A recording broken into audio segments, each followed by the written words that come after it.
ចង់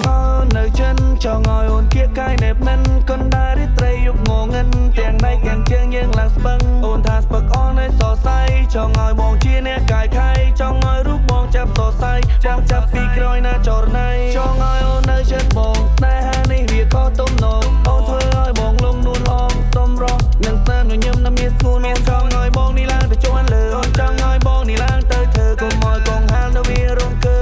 ព្រោះអូនខ្លាចវាកិនលើអូនឲ្យបងគឺជាអ្នកវាយព្រួយបងគឺជា fighter អូនជាអ្នកជួយចាំរកជំនួយក៏ព្រោះតែអូននៅពីលើចាំជួយពីក្រោយចាំចាក់បនដោយនៅពេលដែលបងរងកើអូនចង់លេងផ្លូវក្រោយ baby ភ្នែកអូននេះឡើងស្លើអូនថានាងមិនចូលចិត្តជីតែពេលបងកេះនាងបាយក្នុងផ្លូវមានឲ្យដើរនាងមិនចង់ដែរនាងចូលចិត្តតែផ្លោរបងជួនអូនទៅផ្ទះក្រពើបងរះបងចង់ញ៉ាំបាយផ្ទះនោះឡងនាងប្រាប់ថាកុំព្រោះតែនៅក្នុងវាដូចមិនទំនងអូនប្រាប់ថាអូនមិនចង់ប្រាថងព្រោះនាងចង់លេងប្លង់សងដែរបងប្រាប់ថាអូននាងកុំមាត់ប្រយ័ត្នឮសំលេងដល់ម៉ាក់ប៉ាឮលន់សំលេងដូចរំពោតពេលដែលបងនៅក្បែរជីវ៉ាបងប្រាប់ថាអូននាងកុំមាត់វាឮខ្លាំងជីវ៉ា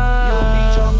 នៅចិនចង់ឲ្យអូនគៀកកាយណែបមិនកណ្ដាលរីត្រីយុគងងិនទាំងដៃទាំងជើងយើងឡើងស្ពឹងអូនចង់ទៅទីណាក៏បងនាំទៅទោះបើសមុទ្រសែនជ្រៅប៉ាបើរកចន្លោះបើសិនមកញ៉ែអូនគិតយ៉ាងណាអូនគិតយ៉ាងម៉េចពីពេកមកផ្លិចមានពយផាត់គីឡូលើអូនតិចឬគិតថាបងណាក្រក់ទៅបងសំឡក់សំឡឹងយ៉ាងហ្នឹងបងមិនប្រងបែបហ្នឹងសូមអូនកុំធ្វើមកខឹងអូនថាឲ្យបងគឺជាអ្នកវាយព្រួយបងគឺជា fighter អូនជាអ្នកជួយចាំរកជំនួយក៏ព្រោះតែអូននៅពីលើចាំជួយពីក្រោយចាំចាក់បនដោយនៅពេលដែលបងរងកើអូនចង់លេងផ្លូវក្រោយ baby ភ្នែកអូននេះឡើងស្លើ